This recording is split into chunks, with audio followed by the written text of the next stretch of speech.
नमस्कार और आदाब। एक मुलाकात में तो लोग के स्वागत करत हैं जा। आज हमने एगो बहुत ही गंभीर विषय पर चर्चा करब जा। हेरा फेरी या स्कैम जो बोलल जाला वो बहुत तरह के होएला और कई बार हमनी बहुत सावधानी बरते के बावजूद भी हमनी कोनो ना कोनो प्रकार के स्कैम या हेरा फेरी के शिकार हो जाइला सा। त कई बार देखल जाला कि हमनी के दुकानदार लोग या आम जनता नकली नोट या जाली नोट या फिर फो बिये जेकरा बोलल जाला ओकर शिकार हो जाला। और एकर खातिर हमनी के कानून में हमनी के संविधान में कौन तरह के प्रावधान है, कौन तरह के रेगुलेशंस है जे जनता सकी ई तरह के समस्या से बचे। कर पर हमनी आज चर्चा करब जा। जस्ती जानकारी देवे खातिर आज हमनी के मेहमान हवन क्राइम प्रिवेंशन यूनिट से सर्जन विजय जोगो जी। नमस्ते सर्जन। नमस्ते। हमनी के प्रोग्राम में तोहर स्वागत बाटे। जैसे हम बोलनी आज हमनी खास तौर पर फोबिये की समस्या पर बतियाब जा। हमनी के कानून में कौन चीज बोलल जाला और कैसे हमनी के जनता सकी ई तरह की समस्या से बचे, आज हमनी एकर पर बतियाब जा। तो शुरू करे खातिर सबसे पहले हमनी के बतावा कि एगो फोबिये कौन तरह के एगो बिये है, कौन तरह के एगो नोट है, ओकरा फो काहे बोलल जाला और जे उचित या वैध नोट है जे कानूनन है उ कौन तरह के नोट है। देखो, सबसे पहले तब बीए पैसा बनाए के मोगिस में और कोने पेई में ओकर बैंक ओकर लाभक सौठाल जो महिला सा ओके दुआ हा पैसा बनाए के जी कि अति बीए कि ओकर कौन सब लोग छाना बनाए के ओकर में सर्टेन स्पेसिफिकेशन है कि एगो लाभक मोगिस कैसा में पैसा मोगिस में लाभक मोगिस में ओकर सर्टेन कोनो मॉक अति ओकर मॉक रहेला कि स्पेसिफिक है कि उ एगो निमन बीए है, एगो निमन पैसा है, कानूनी पैसा है से कब सेवी करे। अब जब बच्चा से एगो जाली नोट तो जाली नोट में जो स्पेसिफिकेशन है एगो निमन बीए में एगो निमन पैसा में तो में नहीं रही। जैसे कि तोहरा बहुत है कि इसके खिलाफ कुल नहीं छड़ी ओकर पापिए नहीं मैम पापिए रही, जैसे कि एगो निमन पैसा संगे ओकर में एक आध गो पैसे बाकी हाउ निमन बीए में रहेला एक आध गो स्पेसिफिकेशन कैसे कि एगो बोले सको लालिन रहेला बीच में हाउ लालिन से एगो फेक बीओ में नहीं रही कि वाटर मॉक्स ओकर में रहेला एक आध गो पॉइंट रहेला बीओ में कि हमनी जब मनी डिटेक्शन से देखिला सा तो हाउ सब ओकर में पागत करेला तो एगो जाली नोट में हाउ सब नहीं लौकी तोरा। अच्छा समझ ना। तब भाई एगो स्पेसिफिकेशन है कि एगो पैसा जोन बैंक ऑफ मॉरिशस बनेले बा मोगिस में हमनी ओके सभी से एगो निमन पैसा है और ओकर अलावा कोई के दुकान है पैसा बनाए के और ओकर अलावा कोई पैसा बनेला कोनो फांसों से तो वो एगो जाली नोट गनाला। मतलब हमनी के देश में खाली बैंक ऑफ मॉरिशस के जिम्मेदारी है या ओकर अधिकार है नोट बनाए के। हाँ खाली बैंक ऑफ मॉरिशस के अधिकार है पैसा बनाए के मोगिस में। जी हमनी के थोड़ा बताओ कि नकली नोट के लेके फोबिये के लेके हमनी के कानून कौन ची बोलेला। देखा इटा एगो अरेस्टेबल ऑफेंस अपन में अच्छा कोई के दुआने है एगो पैसा एगो जाली नोट बनाए के पास की काहे इकोनॉमी में एगो क्वालिफाई करेला। एगो जाली नोट जब सर्कुलेशन है मौसम में सर्किल होला तो एगो इकोनॉमी में एगो क्वालिफाई करेला पास की ओकर अकाउंट नहीं बा समझना ओकर एको हिसाब नहीं बा माने की लड़की में तो हम कहीं ओकर एगो लेफे निकाचे बन सा मैंने एगो जाली नोट के बराबर से कि नकली नोट बा कौन कौन स्पेसिफिकेशन है तो ला पुलिस एगो लॉकेट करेला ओकर में को मौसे कब से एगो लॉकेट और लॉकेट वा डिटरमिनेट करे खातिर हमनी के बहुत चाहला एगो इंक्वायरी करे के। जैसे कि एगो जाली नोट मिलल तो पहला चाह जाने के केकर संगे मिलल बा आइडेंटिफिकेशन अब हाउ आदमिया के जाना आइडेंटिफाई करके केकर संगे जाली नोट मिलल बा पोमिया होला देश में इसकी हो पिवा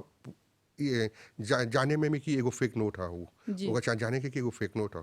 आ तो आज हम जाफे कि बहुत इम्पोर्टेंट है हाउ पोजीशन जाली नोट में हमने पुसीव करा सा जगह संगे पोजीशन मार जगह संगे मिलेला ओके पुसीव करा सा। अच्छा आ काठी हम जाफे बहुत इम्पोर्टेंट है नोइंगली ओके चाह जाने के कि हाई बियवा जाली है मैं कोर्ट में सा ओके सेवी करा था। अच्छा हाई नोइंग बहुत इम्पोर्टेंट है एगो एलिमेंट बहुत इम्पोर्टेंट है जाली नोट के लॉकेट में बस कि एगो आदमी से एगो किसी आदमी के वजह से कब एगो पैसा कोई मिल चला वो जाली नोट उन्हें जाना कि जाली नोट है ओका नोइंग नहीं जानता कि सच्चाई नहीं जाना कि वो जाली नोट है जाता प्रेजेंटे करता जब लापॉक में गले कोई मसला के दिलक तब जाके जाना कि जाली नोट है तो हाई एलिमेंट नोइंग नहीं बा तो यहाँ पर ही हमने के दूसरा माने लॉकेट ऐसे जानब से कि आदमिया बुरेमा उन्हें फैब्रिक करे बा सेकला से कहूँ से ट्रापा पकड़ बा कोई दे दिल बा तो उन्हें जानता कि बुरेमा हाई को फोबिया। जैसे तू बोला कि नोइंगली जानबूझ के जे कोनो व्यक्ति लगे एगो जाली नोट चलाल बा तो ओकरा नहीं चाहेला ओकरा इस्तेमाल करे के तो हमने के बता कि मान ला कोनो व्यक्ति के लगे एगो जाली नोट चलाल बा जे उ प्रिंट नहीं कर ले बाटे बाकी बस में या फिर एगो दुकान में या कहूँ पे ओकरा ओकर लगे चलाल बा उ नोट तो ओकरा कौन चीज करे के चाहेला जैसे तू बोला ओकर जिम्मेदारी है अकाउंटेबल है उ नोट का खातिर की हाँ कैसे देखा एगो जाली नोट हवे से मेरी पोसेशन जाली नोट के लॉकेट को मसला पोसेशन से अच्छा बस कि कोई नहीं से कि बोली कि जैसे तोरा जाली नोट मिलल तो तोरा चला अकाउंटेबल है कि कैसे पैसा तोरा मिलल बस ये हई से लॉकेट को मासे होला अब एगो जब तू जानला कि मैं कोई गैला एगो देखा तो पोर्टवे में एगो जाली नोट तू सस्पेक्ट करता हुआ कि एगो जाली नोट है तो जाली नोट है यहाँ पे एगो जहाँ पे हम थोड़ा बोले जाली नोट हमने से बोला सा मैं समझ सब जाली नोट के एगो सर्टिफिकेट मिला हम से कब से एगो पैसा देखे इसे जी पैसा देख ली से एगो बीए देख ली से कब से कि फौजबा मैं समझ नहीं से कब से बोले फौजबा है जी, जी। पास का है हमने के एक एगो सर्टिफिकेट दिखाई लाबोंग दे मोरिस governor deputy governor bank of Mauritius हाउ ऑटोराइजेशन हाउ सर्टिफिकेट देवेला कि उसे की बोले कि हाई जाली नोट है अच्छा माने है स्पेसिफिकेशन जी, जी, है जी। पैसे हमने के है कि एगो एग्जांपल था कि एगो केस लाट्रोग में हमने के एगो लाट्रोग मिलल मैं सेमा ला पुलिस जैसे कि बोले कि लाट्रोग है उस सस्पेक्ट कहला कि लाट्रोग है जी। मैं सेमा जब ले एफएसएल जांच। लाबोरेटरी ने जाए जी। तब ले नहीं सब बोले कि लाट्रोग है तो जाली नोट में भी ऐसे है कि एगो फौजबीए मिल जाए तो हमने के चला बिदा करके लामोक दे मोरिस वहाँ पर ही वो लोग एनालिसिस करें तब हमने के वापस दिया सा तब जान सको फेक भी है अच्छा ओके अब एगो आदमी संगे ओपोजिशन मिलल बा को मिलल बा फिर हम जाओ मिलल बा एगो बीए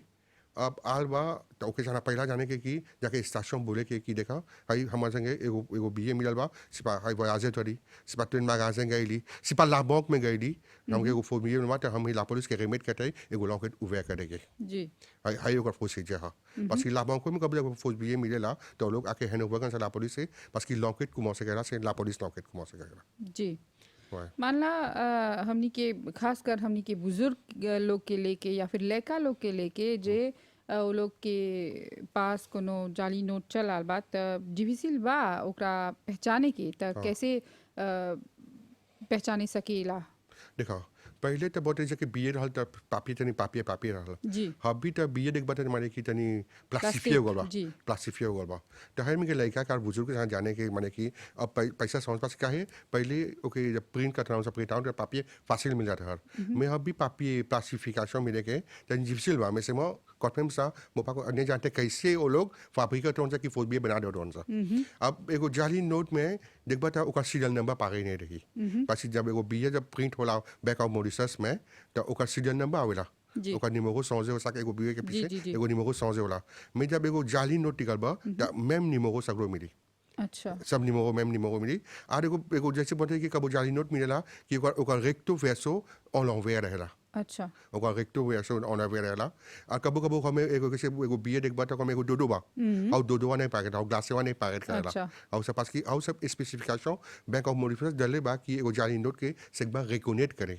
पास की हाई सब जाफे जो एलिमेंट एगो बैंक ऑफ मॉरिशस डले बा एगो सच्चाई बीए जी, जी, में जी। हां तो ओकर में हाई सब काहे डले बा में कि जिमुन ने से की कॉपी करे हो संगे एकदम तो हाउ सब जान जाए ऐसे ऐसे जान बा कि एगो फेक नोट है कि एगो मन पैसा है विजय जी आजकल जैसे हमने देखी लजा कि टेक्नोलॉजी या इनोवेशन बहुत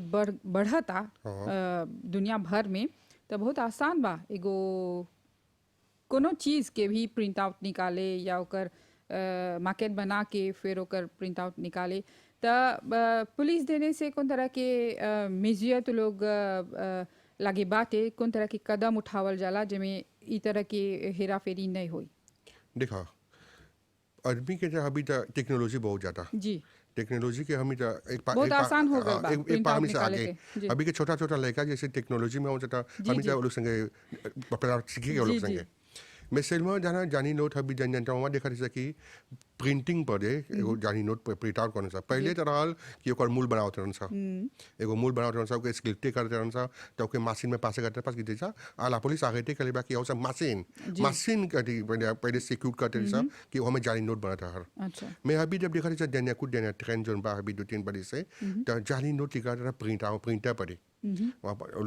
लोग एगो जेन्युइन एगो बॉन ऑपरेटर प्रिंटर होन सा कि वो लोग जगह होन सा जाने कैसे प्रिंट आउट करे के कि vraiment पहला जब नीमन से से नहीं देखबा तो नहीं जनबा कि जाली नोट है तो हाई सब टेक्नोलॉजी आवा था मैं एक खातिर हमने वो कंपाइन रिस्पांसिबिलिटी कइला सा कंपाइन रिस्पांसिबिलिटी कैसे कि नहीं मिल कि प्रिंट आउट नहीं करेंगे और कमाई हाउ तो नहीं सब करेंगे मैं रिस्पांसिबिलिटी कैसे कइला सा हमने कि हमने आदमी के बोली ला सा आदमी के घर घर मुझे क्राइम प्रिवेंशन यूनिट में हमें कैसा फील्ड काउंसलिंग बिजनेस ऑपरेटर संगे करेला सा सबसे फील्ड काउंसलिंग में कौन सी कइला सा हमने दुकान दुकान पर जाएला सा घर घर पर कैसे नेबरहुड वाचिंग में सा हाउ जो स्पीक कइला सा कि चाहे ला आदमी के मैक्सिमम वेरिफिकेशन करे के एगो बीए ले से आगे अब जाली नोट बोला सा खाली बीए मिल जाली नोट नहीं हा जाली नोट से कि 200 भी रहे से कि 100 भी रहे कई 500 भी रहे से कि 500 से कि रहे काहे नहीं से कि रहे मैं पास जब जब जाली सब जाने सकते बनाई पास की जब गो बीए बता तन डिफिसिल सैकिले करेंगे जी दे सौ भी नहीं जब फासिल से चेक करे काहे कोमेसो विदेश से दे सौ भी ले लेला मैं से मिलवाना तन नहीं वेरीफाई करेला मैं हम एगो कौनसेई देला माने एगो एगो एगो कंपाइन रिस्पांसिबिलिटी से करे कि सब आदमी के देखो काम करता है तू दुकान में जब ओके बीए मिला था तो निमन से चेक करेंगे parce que कब हम बोले सब दुकान पे जा रहे थे बोई ऐसे से फिर कम से एगो मौसम रोची लगे एगो आदमी काम करता रोची बेचा था फिर थोड़ा गाठो बेचा था तो कत जूने 400-500 भी हुई एगो बीए मिल एगो फोर्स मिल गल था 2 दिन के ओकर काम पानी में चल गल एगो एगो फ्रैक्शन मिनट में एंड मिनट में सेवी कल एगो आदमी के 900 भी रिटर्न कर दिलक 950 रिटर्न कर दिलक ओकर गाठो भी ले लेलक आ प्लीज ओके फोर्स लॉस भी मिल गल जी समझ ना आलो हई में ओके बोला से तनी अपन जस्ट लेता लेके पैसा चेक करेंगे तब सौ से करेंगे अरे गोजा फिर और भी ऑब्जर्व करे सर कि जाली नोट में जब देखबा तो एगो आदमी जब जाली नोट लेके आवेला तो हमेशा फ्रेश रहेला वो आई द बोली माना दो मासा बिट एंको मो प्रेसेला अपन लोटो अमोसुल छोड़ देलबा मुझके भी हर बॉडी में बाऊ सवेजा तू के लेता नहीं मिली चेक करेंगे तो हई सब सिचुएशन चाह जैसे ऑब्जर्व करेंगे जैसे ऑब्जर्व करेंगे कि काहे आदमी हम प्रेसे बा अभी तो ले कोने से किराशन में कोन इमरजेंसी ने बा तो काहे प्रेसे पैसा चाह चेक करेंगे ए सुबह दिफा और ये रिमोक केला सा कि जोन गांव में तू रहेला वहां पे जाली नोट नहीं सेके करबा जी बाहर दूसरा गांव में जेबा तब एगो जीवन ट्रांजिट और कॉमर्स में आवा था देखबा तू यहाँ के गांव के नहीं होकर फिर गया तनी एट्रांस बा हमारे दूसर गांव के बा त तोरा जना जस्ती तनी प्रिकॉशन लेके जी ऐसा जब प्रिकॉशन लेबा त सेकबा तनी सापे की जाली नोट के एगो एगो समस्या में नहीं पड़बा विजय जी हमने के बताया कि तभिया बोला था कि एगो असर पड़ेला हमने के इकोनॉमी पे जाली नोट से तक कौन तरह के कैसे एगो एगो मतलब जे जाली नोट हमने के समाज में हमने के इकोनॉमी में से के लिए हुआ था तो कर असर कैसे पड़ेला देखा हाई था एगो एगो सिस्टम बानी टेक्नोलॉजी में प्रॉब्लम बन रहा है स्ट्रैटेजी में प्रॉब्लम बचा था इन्फ्लेशन के इजाफे में करा પછી सब था इन्फ्लेशन सब जाफे हमने के परचेसिंग पावर सब था पैसा बगड़ा रहा जी जी जी fait comme si la banque de Maurice son billet निकाले बा हमने के l'économie खातिर ओकर में 100 गो फेक billet घुस गल जाली नोट घुस था l'économie में को लेफे कर बे करी जी l'économie में लेफे कला au niveau inflation है सब जाफे में तनी करेला mais जैसी प्रॉब्लम créé करेला au niveau consommateur consommateur कैसे एगो आदमी के वो काम कर ले बात से एक महीना में काम करता दुगो नकली जाली नोट मिल गल तो ओकर इकोनॉमी में बहुत एरा करला बस ओके हो पैसा चाहेला जाके दूसरा चीज किने के एगो डेवलपमेंट करे के पर फैमिली के जियाई के तो हाउ जब जाली नोट हो गल तो के कहाँ से मिली जी अब ओके चला एगो दूसरा इकोनॉमी खोजे के एगो दूसरा बजट करे के कि हाउ पैसा के गंबुसे करे के बस एगो जाफे चला इतना सोचे के एगो जाली नोट जब सिक्योर करेला सा तो कोई रिप्लेस नहीं करेला जी जी लाभों के जेबा कबो काल को जाली नोट के जेबा पर देखम के एगो जाली नोट जी एगो एगो प्रश्न रहल हमर जे कोनो व्यक्ति लगे जाली नोट बा और उ जाता लाभों में या फिर पुलिस स्टेशन में ओकरा दिक्लारे करे तो बदले में ओकरा पैसा मिली कि नहीं मिली नहीं कबो नहीं मिली बस जाली नोट के एको कोई कॉम्पनसेशन नहीं है अच्छा ओकर कॉम्पनसेट नहीं है काहे बस की जब पर कौन सी दे गैला स्टेशन तो बीवा पला पूजा करबा जी जी हाउ बीवा ते को लॉकेट को से होय एगो एग्जिबिट हो जाए वो हाउ एग्जिबिट ब्लैक अप से बैंक ऑफ मॉरिशस एगो लॉकेट प्रोसीजर है मैं कबो तोरा हाउ से नहीं करियन सा हाउ पैसा तो को हम से नहीं सब जा वो पैसा 100% पे गया पैसा पे गया अच्छा हमनी के बताओ विजय जी कि एकर खातिर ई अपराध खातिर सजा कितना है देखा एकर अकॉर्डिंग मतलब जे प्रूवे होल बाकी वो व्यक्ति प्रिंट आउट निकालता मतलब वो संलग्न बातें वो हेराफेरी में बा हाई सही एकर हाई एगो फॉर्म्स एगो according to criminal code act हमने को जनबा एकर सेंटेंस पेनल सब्स्टिट्यूट है पेनल सब्स्टिट्यूट माने कि हॉट पेनल सब्स्टिट्यूट और एकर एemprisonnement plus की 20 ans अच्छा plus की 20 ans अब कोने कोने पोजीशन खाली एगो पोजीशन एगो आदमी संगे मिलल बा और ओकर संगे दो तीन गो मिलल बा मैं नहीं प्रूवे करी से कि उही फैब्रिक करता जी कब होला ऐसे एगो आदमी फैब्रिक करेला पैसा उ मेजो में है उ ओकर आदमी बा उ जाके डिलीवरी करेला जी mais c'est moi j'ai pas admis position मिलल बा त ओकर पिनिशन 10 ans prison ha penal substitute même अच्छा आदमी फैब्रिक करे ओकरा गेरी से प्रिंटर मिलल ओकरा के हाउ मूल मिलल और सब जाफे त ओको panel substitute 20 ans en prison में अच्छा और मान ला कोनो व्यक्ति जैसे नोइंगली बोला शुरुआत में जे उ जाना था कि एगो नकली नोट है फिर भी वो मौसम लागे या कहीं पे ओकरा इस्तेमाल करता ओकर सजा कितना है त होबे बिना दे उ दे औसन आदमी रही माने पोजीशन में बावा संगे दुगो बिया तीन गो बेटा पोजीशन मिले ओकर संगे जी त पोजीशन में 10 ans prison पेनल सब्स्टिट्यूट अच्छा और एगो आदमी जो ओकर घर गेली पास की सब एगो जाफे है एगो लॉकेट के जाफे है एगो आदमी जैसे ओकर आगे के पोजीशन में त जब तक ओकरा एगो एगो पोजीशन के जाके और घर जांच फुए करेंगे, करेंगे जी। हां जांच करेंगे और घर जाके फुए करब सा जी जब लाफुई करब से दे हुआ अपनी कोनो लेकी पॉम मिल गल हमके एगो प्रिंटर मिल गल एगो एगो मूल मिल गल कोनो जाफे मिल गल हुआ परी जी त हमनी के तब यहाँ जान जब से कि उ त मिजो में है जी। वही त फैब्रिक करता त हिया पर ओकर को सॉर्ट जैसी बढ़ जाए अच्छा और एगो हमनी के मतलब हमनी के समाज में जे से खिलाशों बा फो बीए के त तोहलोग के हिसाब से तोहलोग के जांच के हिसाब से बरिस में साल में एगो अवधि खास था जहाँ पर ही जस्ती से खिलाशों होएला सब नोट के देखो जैसे तुम्हारा बोली को मौसम में है कि एगो आदमी जब एगो फोर्स बिये लेके आवेला एगो जाली नोट लेके आवेला था वो हमेशा प्रेसे रहेला जी तो उ ऐसे को लोकाजों खोजेला कि जहाँ जस्सी आदमी सैकिले होई जी जी जस्सी आदमी सैकिले होई तो देखबा कि जाली नोट के एक्सपेसिफिक नहीं करे बोले कि हाई मैडम में जस्सी होला हाउ मैडम में जस्सी होला मेरे मौके कहला से कि जस्सी मोमो फेस्टिव में अच्छा कैसे ती नया साल आवा था जी दिवाली आवा था ईद आवा था हाईले पोका में आदमी ढेर किराए खरीदारी करेला, करेला जी। सा आलो मुमो लौसो भी के भीड़ भाड़ भी जस्सी होला जन बाजार जस्सी में। रहेला जी। तो हाईले पोका में देखबा कि जाली नोट जनी जस्सी सेकी देला अच्छा। पसी काहे ओ लोग के फासिल हा आदमी त हमेशा लोग अपन डॉचिक बेचे खातिन तनी प्रेशर रहेलन सा जी तो औसन में ओ लोग बहुत सेकी कर चल जालन सा और तू तभिया बोल कि सेंसिबिलिजेशन भी तो लोग क्राइम प्रिवेंशन यूनिट देने करेला जा हमने की बता कि कहाँ कहाँ पर ही और कैसे सेंसिबिलिजे तो लोग करेला जा जनता की हमने के नौजवान लोग खातिर देखो हम जब से सेंसिबिलिजेशन हमने क्राइम प्रिवेंशन यूनिट में हमने के एगो grand travail है sensibilisation parce que awareness campaign है से आदमी जानी कि एकर प्रॉब्लम कौन सा प्रॉब्लम है आदमी जब जाला से सेंसिबिलिजे करे तब बोला सा कि निमन से प्रिकॉशन लेके पहला सेंसिबिलिजेशन बोला सा कि ला प्रिपा कॉमर्स में एगो मनी डिटेक्टर है रहे के त मनी डिटेक्टर खाली नहीं खाली 500 मिल के puis 2000 के जगह नहीं 100 पियो चेक करे दे 100 पियो किसी बोली कि 25 पियो चेक करे आलो एगो मनी डिटेक्टर चाह रहे के जी एगो सब दुकान में एगो मनी डिटेक्टर जैसे हम साफे जब एगो पैसा देवत हुआ तो निमन से चेक करेगा बस एगो दुकान में देखबा तो पैसे एगो मौसम लेगिम लगे तो लेगिमा सकरा उ प्लॉटली होई आके बेचलक फिर माने लेगिमा पेजी गल तो सर बोला कि अपन कैपिटल पे जो लेगिम तो तू प्लॉट लोग कैसे जनता के समझावेला जा तक पोटापोट कइला सा अच्छा पोटापोट बुटीक पर बुटीक जाइला सा हमने काम फिन काउंसलिंग अच्छा फिन काउंसलिंग वो कि बिजनेस ऑपरेटर्स के भी देख रहा था बिजनेस सिक्योरिटी जी, जी। तो हमने दुकान दुकान पर जाके वो लोग के बचाए लोग संगे वो लोग के काउंसलिंग दिला से कि सब प्रिकॉशन चाह ले के तब हम से देखबा कि अभी देखबा जैसे बोले स्टैटिस्टिक में पढ़ो जी। कि 2019 में थोड़ा सा बोले कि 2019 में 21 केस काउंटरफिट बेटन रहल 2020 में 43 फेक नोट के केस रहल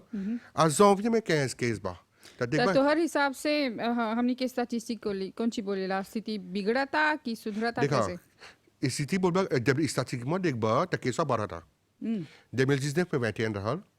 2020 में 43 रहल janvier 2015 में 15 बा अच्छा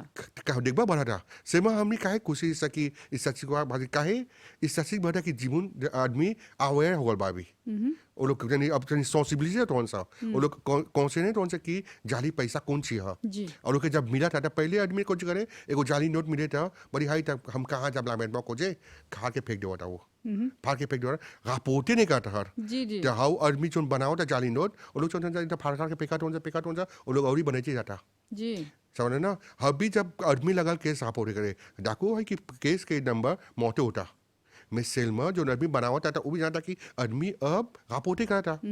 और एगो जाफे जैसा निमन से समझेगे जब एगो केस रापोर्टे करला एगो काल एगो एगो एगो आदमी के आगे कली सा हमनी जी जब आगे कली सा जब से बोले कि तेल प्लस में तेल प्लस में इतना केस रापोर्टे बा कि हम दूसरे के साथ थोड़ा सा केस बा और उडे कन्फेशन ने लेलक तो उतना काउंट आवेला काउंट बस एगो केस आज रापोर्टे करा था फर्स्ट काउंट जी काल एगो केस रापोर्टे होता सेकंड काउंट जी परसों एगो केस रापोर्टे थर्ड काउंट ऐसे जब पिज्जा काउंट आवेला तो जब लाकू जाए तो माजिस्ट्रेट ये सब कंसीडरेशन लेवेला अच्छा तो हवे से करी हम को हासिल करे आदमी के दे एगो पैसा एगो एगो जाली नोट मिलल तो डिक्लेरेशन करे के डिक्लेरेशन करे के कि एक दिन जे एगो एगो एगो सस्पेक्टेड पर्सन एगो अक्यूज पकड़ाल तो है सब केसवा सब कनेक्ट करे विजय जी हमने के बता कि जैसे हमने बोला था जा कि टेक्नोलॉजी बढ़ता जस्ती आसान हो गल बा ई सब ऐसा काम करे के तो तोहर हिसाब से पुलिस लागे हमने के अधिकारी लोग के लागे उचित साधन उचित जरिया है तो लोग लागे ऐसा रिजो ई सब दिमाग करे के हाँ bien sûr कि देखबा कि अभी 2020 में कि 6 केस जैसा डिटेक्ट कर रहे हैं जी 2021 में 15 के जब रापोर्टे होल बा ओकर में से 6 केस डिटेक्ट होल बा सबसे हमनी के सिस्टम जोन बा बहुत एफडीओ बा जी। हमनी के बा मैक्सिमम इंफॉर्मेशन कि हमनी के जैसे ला पुलिस में सीआईडी बा एफआईओ बा इंटेलिजेंस यूनिट बा अच्छा। और हमनी के निमो बा 148 जो आदमी इंफॉर्मेशन देता जो अनोनिमा हमनी के हाउ में से बहुत इंफॉर्मेशन मिलता हाउ सब इंफॉर्मेशन सब चैनल करके हमनी vraiment डिटेक्ट कर सके और पुलिस एगो जाफे सोचबा कि लाबोंक मोरिस में भी लाबोंक मोरिस में जब एगो जाली नोट जलाता ओकरो एगो यूनिटे बा वहां पर सीक्रेट सर्विस वो लोग एगो सीक्रेट सर्विस है वो लोग लोग को मौका गाइडेंस है अच्छा वो लोगों के पास वो लोगों से इंफॉर्मेशन मिलेला वो लोगों जानना चाहिए कि कैसे प्रोसेस करियन सा कि हो जाली नोट कैसे गप सा देखो आजा करे एगो हॉटलाइन के नंबर दिला अभी 148 अच्छा हाँ कहाँ पर ही के नंबर है और जनता सकी ओकर पर ये सब मामला की पर्दाफाश करे देखा 148 पहले रहल नेफ हॉटलाइन जी बटरी जी तब हमनी के एगो निकली सा 148 एगो निमो बहुत एफिकास है 148 को बदला कैसे सेवी होला एगो एगो कॉल है कि ऑनस्ट्रे नहीं रहेला और 148 एगो ऐसा नंबर है कि ओकर में इंफॉर्मेशन चैनल कैला सामने जी कैसे इंफॉर्मेशन चैनल कैला सा फिर कम सी हम लगे एगो इंफॉर्मेशन बा हम गांव में रहेला एगो इंफॉर्मेशन बा हमके फिर कम सी कि एगो बुटीक टाटे ले काम करेला मैं हम अकेले रहिला ओकर पास आई अकेले रहिला नहीं से किला दिवाले करे कि औला पुचकवा टाटे ले काम करता बहुत देशोट करता अच्छा। बस कि हम जानिला कि हम लावी और से बा तब हाई जब मुंह में से कब 148 सोने करे अच्छा 148 सोने करके हमार नाम ने चाहे दे के हमके हमार लादरेस ने चाहे दे के हमके जिस L'anonymat. सेलमो हमके चाहेला अपन हाउ इंफॉर्मेशन दे के जी इंफॉर्मेशन दे कि तेल ला बुटीक बा तेल बुटीक में तेल लारी में तेल लॉन्ड्रा में एगो बुटीक बा तेल ले काम करेला तब हम इंफॉर्मेशन जब वहाँ रिकॉर्ड करियन सा तो निश्चय नहीं बा कि जो लॉन्ड्रा में हम बोले हाई हाउ ला पुलिस आई अच्छा अच्छा अच्छा हाउ सी आई डी आई हाउ रिजॉ के ला पुलिस आई आलो हाउ एगो हॉटलाइन है कि मोरिस औचे में वो लोग चैनल करना सा आप अपन अच्छा। यूनिटी मतलब जनता सकी उ नंबर पर हाँ हाँ भी, सकी फोबिये के हाँ फोबिये के मामला की इंफॉर्मेशन दे पर्दाफाश हाँ करे। इंफॉर्मेशन दे बस कि बहुत आदमी ना अभी आदमी ऐसे हाँ वो लोग डरालन से इंफॉर्मेशन देंगे और जी, सही बात इंफॉर्मेशन नहीं बस कि जाने बस आदमी जैसे भी देखी ला सकता एगो इंफॉर्मेशन दे कल जान गल कि हम इंफॉर्मेशन दे लाई तो हम लाभी और डाउन से हाँ जी। तो हाई अनोनिमा कॉल पर से करे विजय जी आखिर में हमने के बताओ हमने के जनता खातिर हमने के खास कर दुकानदार लोग खातिर तो सलाह कौन ची है देखा हम एगो ऐसा सलाह दो अब कि लेता लेके काम करेंगे जी जी दिन भर काम करता पैसा का दिन और पैसा भी जाली रही तो कुछ नहीं काम कर देने एकदम। हेलो हम ये बोली ला सर कि अपन टेन लेता लेबा से तू काम करत हुआ तो पैसा निमन से देखे के और कोनो एगो जाफे एगो दूटो सही तो बोल दा कि आई पैसा नहीं सबा ओके ओकर निमो आदमी आके देखला ओकर निमो देख दा कोने से नहीं डिस्क्रिप्शन सब बा सब लेके और केसवा रापोर्ट करा स्टेशन में ताकि हम सब हाउ सब जोन बात डेमोटे करे हाउ अक्यूज लोग जी विजय जी सब जानकारी अहम जानकारी खातिर तोहरा हमनी धन्यवाद बोलब जा जैसे विजय जी बोलन कि हमनी के पुलिस हमनी के अधिकारी लोग जनता की सुरक्षा खातिर बहुत तरह के व्यवस्था कर ले बाटे लेकिन सबसे पहले चाहेला हमनी के खुद के ध्यान में रखे के कोनो भी काम करत हव या कहीं भी हव जे कोनो व्यक्ति तोहरा पैसा देवता त सावधानी बरते के चाहेला ओकरा खास तौर से सही तरीके से देखभाल करके फिर लेवे के चाहेला तही संगे आज के हमनी के प्रोग्राम समाप्त होता तोहर ध्यान खातिर धन्यवाद नमस्कार और आदाब